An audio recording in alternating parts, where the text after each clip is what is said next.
Bonjour ou bonsoir, tout dépend à quelle heure vous écoutez ce podcast de l'ODJ Média. Notre internaute invité, Taoufik Boudchiche, partage son avis et ses réflexions dans un article qu'il a intitulé « Tunisie, le pays a-t-il mal à son président ou à ses migrants ?» Alors écoutons-le dans ce podcast. L'auteur commence son article ainsi. Les déclarations stupéfiantes du président tunisien faisant état d'un complot migrationniste panafricain contre son pays a provoqué une onde de choc au sein du continent africain. En 2018, la société civile tunisienne, pressentant probablement les dérives possibles, avait pourtant réussi à promouvoir auprès des autorités l'adoption d'une loi organique antiraciste, parmi les plus avancées en Afrique.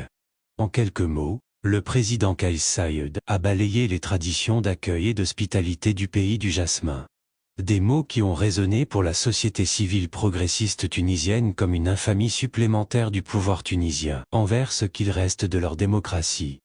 Parmi les réactions diplomatiques, il y a eu rapidement celle de l'Union africaine, qui a pris le soin de dénoncer de tels propos et appelé ses États membres à s'abstenir de tout discours haineux à caractère raciste, susceptible de nuire aux personnes.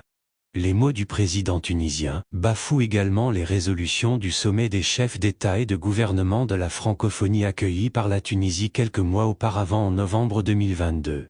Il en a résulté la déclaration de Djerba, qui a rappelé en effet dans son article 11, l'appel francophone d'Erevan pour le vivre ensemble par lequel il est réaffirmé un certain nombre de principes et de valeurs, devant régir le vivre ensemble dans l'espace francophone. L'auteur poursuit son article ainsi. Aujourd'hui, on est loin du vivre ensemble. Depuis lundi dernier, craignant pour leurs ressortissants, des pays comme la Guinée et la Côte d'Ivoire ont organisé des ponts aériens de rapatriement. Par ailleurs, certains populistes dans les pays du Nord ont pleinement tiré avantage de ces propos, pour s'en féliciter et justifier leurs idéologies anti-migratoires. D'un point de vue politique, la sortie du président tunisien dénote surtout l'incompétence d'un régime à affronter les problèmes sociaux et politiques au sein du pays. S'en prendre aux migrants africains subsahariens fuyant la misère, la violence et l'injustice n'est point digne d'un État moderne. En effet, quel est ce pays qui n'a pas parmi ses nationaux des migrants légaux et illégaux à la recherche d'une vie meilleure ? La Tunisie accepterait-elle une telle déclaration de responsable politique des pays d'accueil de ces migrants vers l'Italie, la France? Certainement que non. Jeunes et moins jeunes se ruent, souvent, à leur corps défendant vers les zones de paix et de prospérité. Un phénomène qui n'est pas spécifique à l'Afrique. Les mêmes problématiques se posent en Amérique du Sud, en Asie, en Europe, mais force est de constater que les solutions collectives préconisées pour traiter cette question sur une base réaliste et humaniste n'avancent que très lentement. Nous sommes pourtant tous concernés. Mais force est de constater que les solutions collectives préconisées pour traiter cette question sur une base réaliste et humaniste n'avancent que très lentement. Nous sommes pourtant tous concernés. L'auteur explique ainsi. Le principe politique auquel sont attachés les gouvernements dans leur politique migratoire est celui de la souveraineté de décision. Un principe qui bloque toute solution globale.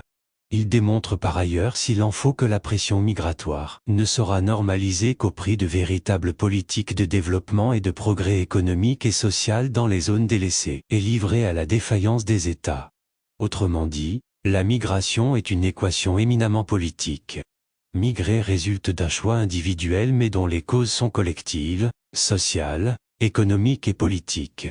Elle résulte des inégalités croissantes entre Nord, Sud, Est, Ouest, en plus du mal-développement et de la mal-gouvernance, dont les États africains, à part certaines exceptions, font encore malheureusement figure de champions mondiaux. La migration est aussi une équation éminemment diplomatique. La déclaration du président tunisien met en difficulté la stratégie migratoire 2018 à 2030 adoptée par l'Union africaine. C'est aussi un coup dur à l'idéal panafricaniste. L'auteur illustre sa pensée ainsi. Fort heureusement, le Maroc, sur impulsion royale, fait figure d'exception dans ce climat maghrébin délétère envers les migrants.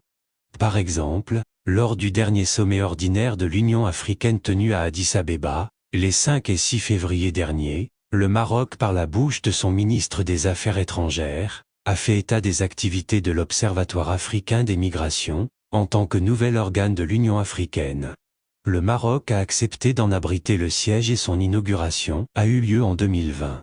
Une heureuse initiative susceptible de faire avancer le débat, ainsi que les politiques migratoires en Afrique, en améliorant la connaissance sur ce sujet. Une initiative qui fait contrepoids honorable aux discours de haine et de mépris, qui alimentent les fantasmes migratoires, qui font le lit des populistes de tous bords. Elle avait été précédée d'autres initiatives royales inclusives comme la légalisation de plusieurs dizaines de milliers des migrants arrivés clandestinement au Maroc. L'auteur conclut son article ainsi. Il convient néanmoins en réaction à ce genre de déclarations haineuses de la part de décideurs politiques, en défaut d'inspiration, que les sociétés civiles africaines fassent preuve de plus de vigilance face aux manipulations et théories complotistes qui fleurissent dans les réseaux sociaux sur ce sujet.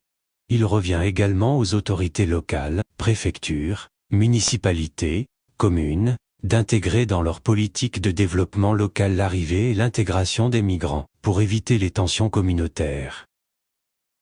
Rédigé par Taoufik Boutchiche, et lu par l'intelligence artificielle de l'ODJ Media. Merci d'avoir écouté ce podcast de l'ODJ Media, ce bouquet de supports numériques, portail, magazine mensuel connecté, web radio et web TV. N'oubliez pas de télécharger notre application l'ODJ Mobile sur Play Store et de vous abonner à notre chaîne YouTube l'ODJ TV. Vous pouvez, aussi, nous suivre sur nos réseaux sociaux, Instagram, Facebook, TikTok, LinkedIn et Twitter. Ou encore, vous inscrire sur notre newsletter quotidienne à partir du portail l'odj.ma. Alors, on se dit au prochain podcast de nos chroniqueurs invités. Et à très bientôt, si et seulement si vous le voulez bien.